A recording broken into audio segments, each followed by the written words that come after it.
For 147 cycles, humanity smiled through mockery, endured betrayal, and swallowed insult after insult. The galaxy mistook their patience for weakness, until one final act of cruelty broke the illusion. That day, every species learned why humans chose peace, and why they should never be pushed into war. I remember that day with a clarity so sharp it still haunts me, like the afterimage of a star burned into one's vision. The council chamber, usually a place of routine politics and tedious debate, felt heavier, darker, almost suffocating. Twin moons had risen over my homeworld the night before, and I still recall how their pale light reminded me of the artificial glow that filled the chamber, cold, sterile, and unrelenting. Shadows stretched across the polished floors, making the great hall seem less like a beacon of diplomacy and more like a tomb awaiting its dead. The chamber was full to bursting, more than 300 species represented. The air recyclers worked overtime to balance the conflicting atmospheres, oxygen for one, ammonia for another, methane for yet another, until tendrils of artificial fog slithered across the floor like the ghosts of decisions yet to be made. The translators murmured constantly, spitting out a cacophony of voices in 100 tongues. To most, it was the usual backdrop of galactic politics. To me, it sounded like the final notes before a storm broke.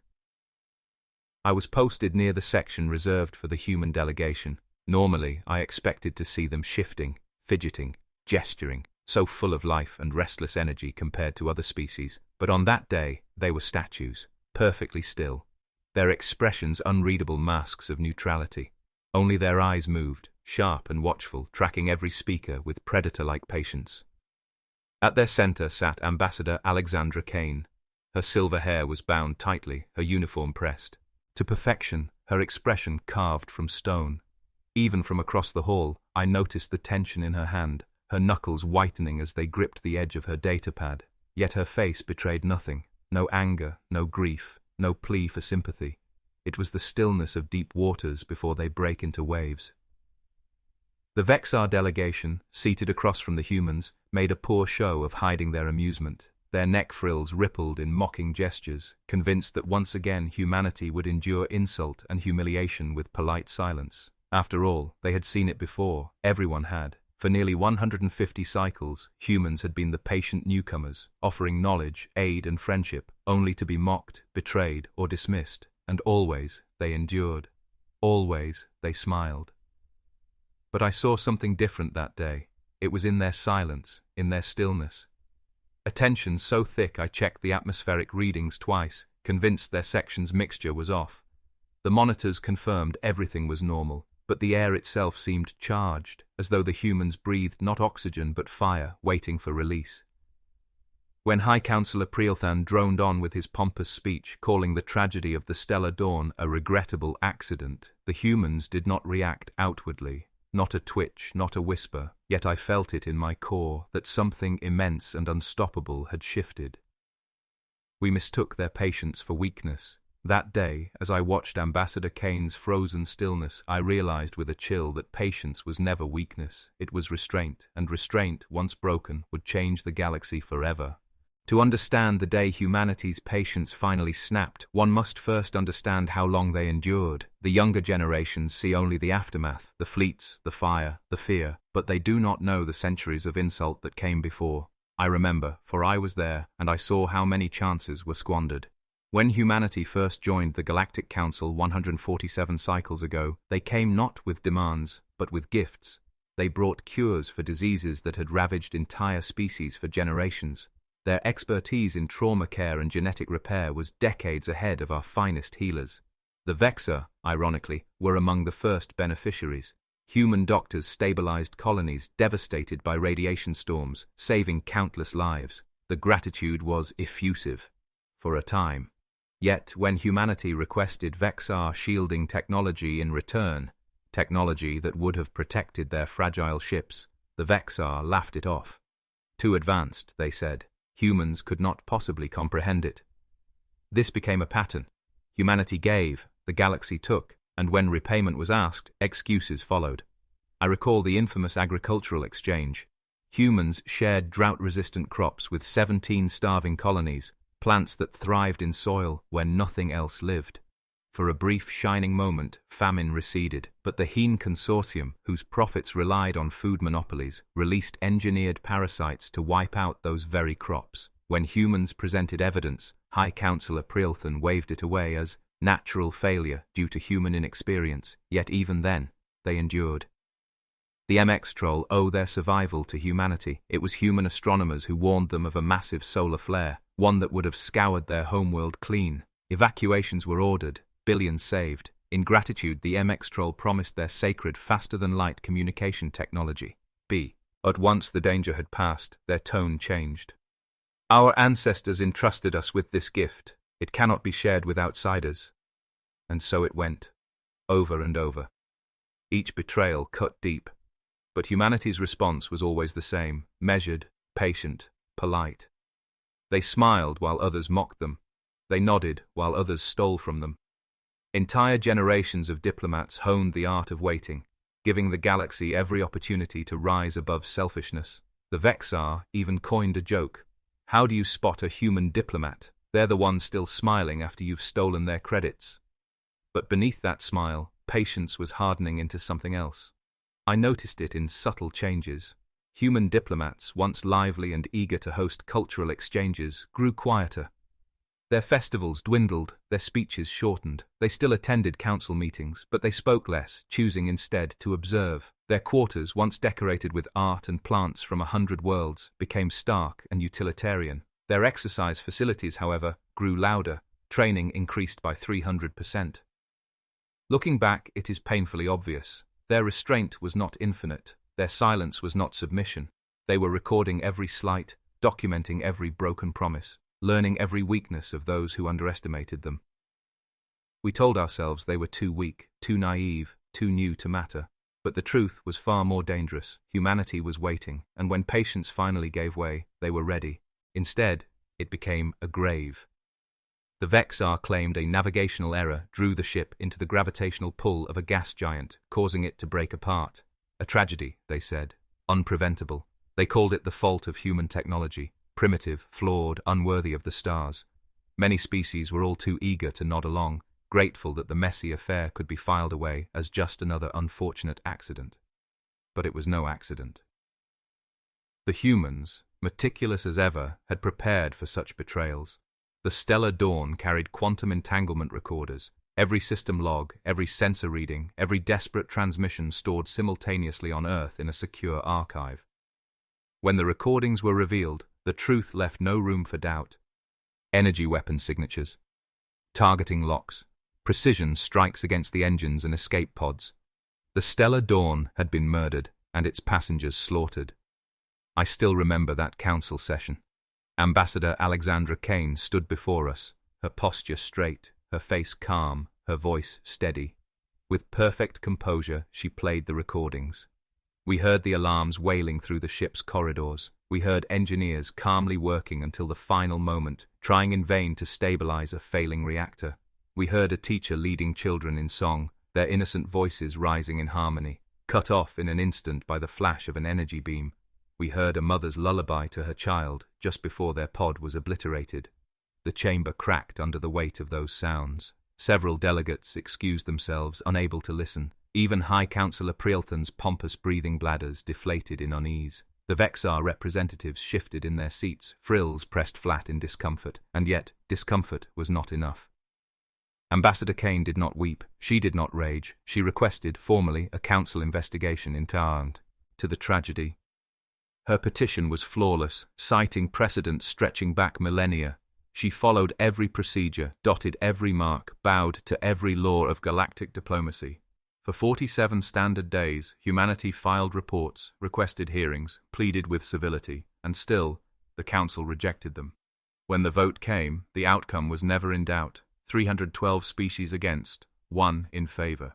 Humanity stood alone. Not one ally, not one friend. Even those who owed their lives to humans turned their backs. That was the moment, the true breaking point. We mistook their restraint as acceptance. We thought they would endure as they always had. But for the first time in 147 cycles, humanity's patience had finally run out, and the galaxy would never be the same. The Awakening. Expanded. 500 words. The emergency session was supposed to be routine, a formality. That is what the Council told itself, even as humanity filed its final petition for justice. I was there, standing at my post as always, monitoring the air systems, believing, foolishly, that the matter would end with another quiet defeat for the humans. The chamber filled as usual, representatives shuffling to their seats, translators humming, atmosphere systems hissing with chemical exchanges. Only the human section seemed different, smaller, emptier. Where once dozens of aides and diplomats filled the rows, only Ambassador Alexandra Kane, 3 staff members, and one other figure remained, Admiral James Morrison. I had never seen him before, yet the moment he entered, the atmosphere shifted. He wore no weapons, carried no armor, but he radiated danger. His posture was too still, his movements too controlled. He stood at parade rest by the chamber's entrance, eyes forward, a silent sentinel. I remember thinking, this is what a predator looks like when it knows it cannot be challenged. The speeches began. The Vexar trade minister took the floor first, oozing false sympathy as he spoke of regrettable tragedies and natural errors of navigation. His words dripped with insincerity, his frills twitching with suppressed amusement. After him came others, the Heen suggesting humans needed better pilots, the MX troll condescendingly advising humans to remain within their own territories until they understood space travel. Each speech was a knife, twisted with smug precision. And through it all, the humans sat silent. Ambassador Kane's datapad lay untouched. Her eyes, sharp and unblinking, scanned the chamber, recording every gesture, every mocking smirk, every nod of betrayal. Then came the vote. It was swift, 312 against, 1 in favor. The petition denied. Humanity rejected. The session, by law, was over. But Ambassador Kane did not sit down. She rose, moving with a certainty that froze the chamber. Protocol dictated silence. No one dared interrupt. She stepped to the central platform, ignoring the controls and translators, and spoke in flawless Galactic standard, a tongue that most species required decades to master. "Friends," she began, letting the word hang in the air, "for 147 cycles, humanity has called you friends. We gave you cures for your sickness. We gave you crops for your barren soils. We warned you of disasters that would have ended your civilizations. We shared our dreams, and in return, you mocked us, you sabotaged us, you killed our children." Her voice never rose. That calm made it worse. She raised her wrist. A hologram bloomed into existence above the chamber, displaying the faces of every man, woman, and child who had perished on the stellar dawn. Smiling portraits stared down at us, haunting and eternal. "You believe us weak because we prefer peace," she said. "You mistake patience for cowardice, restraint for inability." The hologram shifted, showing Earth, not the peaceful blue world we had come to know, but scarred, burning, surviving, wars, destruction, yet always rebuilding. "We chose peace," Kane said softly, "because we know war too well." Then Admiral Morrison stepped forward, placing in her hand a small red button, an absurd relic, a prop from ancient human war films. For a moment some laughed, then Kane pressed it. Every screen in the chamber lit up. Across the galaxy, human warships uncloaked, hundreds of them, appearing in systems we thought were secure, predators lurking in the dark, waiting. Ambassador Kane's final words seared into memory. "The vote you just held was not to decide our petition. It was your last chance to choose wisdom. You have chosen otherwise. Humanity withdraws from the Galactic Council. You have 24 hours to evacuate this station before we show you why we chose peace." She turned, pausing only once. And Trade Minister Renshaw, Sophia Martinez, loved to sing "Twinkle, Twinkle, Little Star." Remember that. The 24 hours that followed Ambassador Kane's warning were unlike any I have ever lived. The chamber had descended into chaos, but the humans left it calmly, their footsteps echoing like the tolling of a bell. While other species argued, panicked, and scrambled for allies, the humans were already in motion. The evacuation routes they transmitted proved more efficient than anything the Council itself had ever designed. Entire populations filed into transports with minimal conflict, even among species that normally could not share the same atmosphere. It was only later that I realized, even in the moment of their wrath, the humans were still saving lives. They had planned for our safety while preparing our downfall. The chamber dissolved into chaos, and in that moment, the awakening began. Exactly 24 hours later, I witnessed the first demonstration of their true strength. From the deck of a refugee transport, I watched as the void shimmered and split. One by one, the hidden human warships decloaked around the Council station. They were nothing like the fragile explorers we thought we knew. Sleek predators emerged, their hulls painted with fearsome markings, great fanged maws, talons, and fire. I learned later these were shark mouths, a tradition drawn from ancient atmospheric fighters. To them it was heritage. To us it was terror. The Council station, our jewel, our pride, our monument to unity, lasted less than a heartbeat. A single coordinated antimatter strike reduced it to nothing, not debris, not wreckage, nothing. The void swallowed it whole, 1,000 years of history gone in a white flash. But that was only the beginning. Across the galaxy, human fleets revealed themselves with terrifying precision. Every military installation belonging to species that had opposed them was struck. Shipyards, research facilities, weapons platforms, all erased in coordinated assaults. Civilian targets, however, were untouched. Power plants, farms, habitats, all left standing. Humanity was not lashing out blindly. They were teaching a lesson. And yet, they did not merely destroy. They spoke. On the Vexar homeworld, where Trade Minister Renshaw resided in luxury, a single human warship descended through the atmosphere.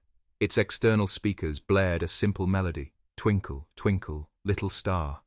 The song of Sophia Martinez, the 6-year-old girl who had died on the stellar dawn. Moments later, the estate was reduced to ash. The rest of the planet was left unharmed. It was not conquest, it was message. Other species tried to retaliate. The Hego unleashed their infamous bioweapon swarms, clouds of engineered death that had once stripped moons bare of life. Again, human ships, the swarms simply died. Their hulls shimmered with invisible shielding, defenses already prepared. The MX Troll attempted to activate their sacred communication disruptors, only to find humanity had never relied on standard FTL signals. Their fleets moved with perfect synchronicity, each vessel linked by quantum entanglement, no disruption, no delay, only flawless execution.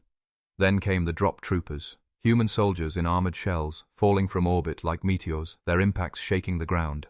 Weapons fire glanced harmlessly off their plating as they moved with terrifying precision, and yet, this is what struck me most. They did not revel in destruction. I saw one kneel beside a Vexar child, offering comfort while his comrades neutralized the hostage-takers with surgical efficiency. Even armored like gods of war, they showed gentleness. In 7 days, the campaign was over. The militaries of 300 species were dismantled. Every weapon we had forged, every advantage we boasted, countered, defeated, rendered obsolete.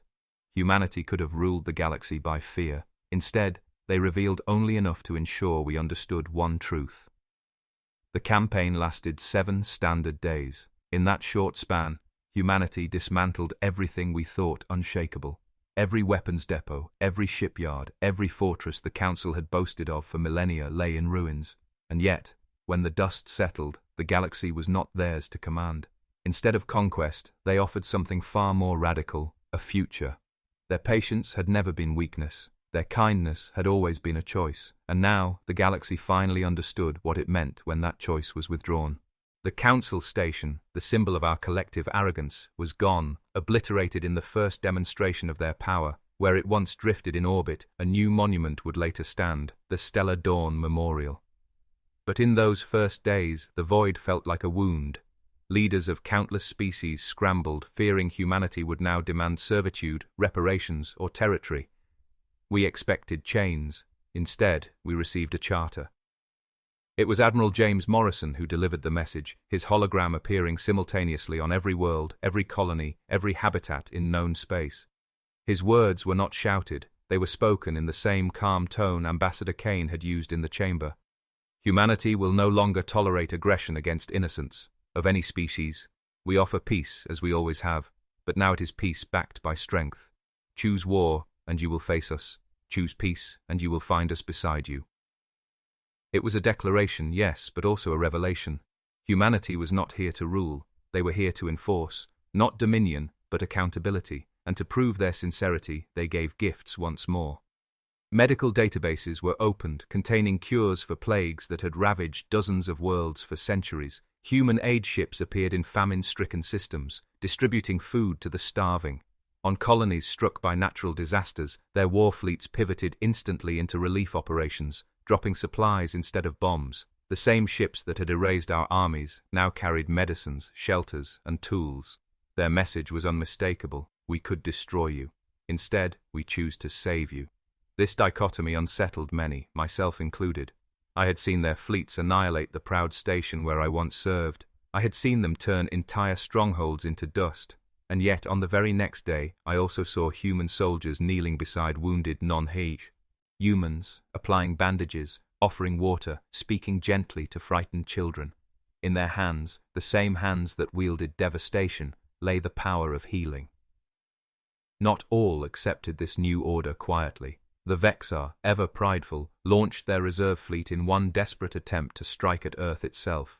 Their ships never reached within a light year of Sol. They vanished, swallowed into pockets of folded space-time, what the humans later explained as localized inversions, a defensive technology they had long kept hidden. But even then, even after the Vexar tried to strike at their very home, the humans returned the captured crews alive, shaken, humiliated, but unharmed. That act broke the last resistance.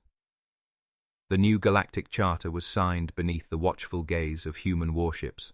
Gone were the days of empty promises, of unchecked betrayals. Now, transparency became law. Quantum monitoring systems, technology humans taught us to build, ensured accountability. Trust, but verify, they said. And for the first time in memory, it was more than a phrase.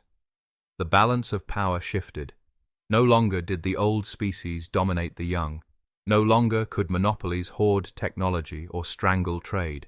Every voice, no matter how small, was given equal weight. For some, this was humiliating. For others, liberating. For all, it was undeniable.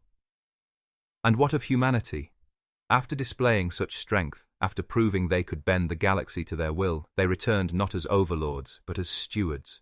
Their fleets remained, but not as conquerors' banners. They became guardians, rapid response forces against pirates, disasters, and outbreaks. Their soldiers, those fearsome drop troopers, now trained alongside other species, teaching not only combat but restraint. I think back to the day Ambassador Kane stood in the chamber, her calm words striking harder than any weapon. You mistake patience for cowardice, restraint for inability. Now we understood. Their patience had been deliberate, their restraint a choice. When they unleashed their fury, it was not to rule, but to teach. The galaxy was scarred, but it was also reborn, and though the memory of fire remained, what endured was not fear, but respect. Humanity had forced us to understand that true power is not domination, it is the choice to protect when destruction would be easier, and that choice reshaped everything. It has been 20 cycles since the day we call the awakening. Time has dulled the chaos and softened the fear, but the memory remains etched into the galaxy's soul. No species who lived through it will ever forget the sight of human fleets appearing like shadows out of nothing, or the calm, measured words of Ambassador Kane as she pronounced the Council's last chance squandered. Yet history is not only fire and destruction. The true legacy of that day lies in what came after. The Stellar Dawn Memorial now stands in orbit, where the old Council station once floated, a shining monument that doubles as a school of diplomacy. The central hall displays the names and faces of every life lost on that ill-fated ship. Pilgrims come from every species, some to mourn, some to learn, all to remember. At its heart is a single phrase etched into every wall. Understanding is the first step to peace. Humanity insisted on it, a reminder that memory without meaning is useless. I often guide students through the memorial. Many ask the same question: why did we not see the truth of humanity sooner? Why did we dismiss their kindness as weakness? I answer by showing them the final transmission of Captain Angela Martinez, who, even as her ship died, gave her last breath to warn others away from danger. That was the truth of humanity all along. Not their fleets, not their weapons, but their instinct to protect even in the face of annihilation. We simply refuse to believe it. The galaxy has changed. The Vexar, once infamous for arrogance, now lead in technological exchange programs. Their ambassador today is a woman who, as a child, survived the human drop troopers' rescue operation. She hums "Twinkle, Twinkle, Little Star" at the start of every session, not as mockery, but as reverence. The Heen Consortium, once monopolists of famine, now devote themselves to agricultural relief, humbled by the memory of their engineered parasites. Even High Councillor Prielthan, long since retired, lives quietly on a farming colony, his once proud breathing bladders deflated, but his spirit at peace. And the humans? They did not vanish into aloof superiority, nor did they tighten their grip on power. Their war fleets still patrol, but most often they are seen delivering food after disasters, evacuating colonies before storms, or standing as silent guardians against pirates. Their greatest weapons remain hidden, for their greatest power was never their armories, but their choices. Humanity taught us that patience is not submission, that kindness is not naivete, and that restraint is not weakness. They showed us that fury can be controlled, and that true strength is measured not by the capacity to destroy, but by the willingness to protect. As Chief Historian of the Reformed Council, it is my duty to preserve these lessons, not to glorify humanity as conquerors, but to remember them as teachers. For if we ever forget why patience finally broke, if we ever again mistake kindness for cowardice, then the flames may return, and this time the galaxy may not survive.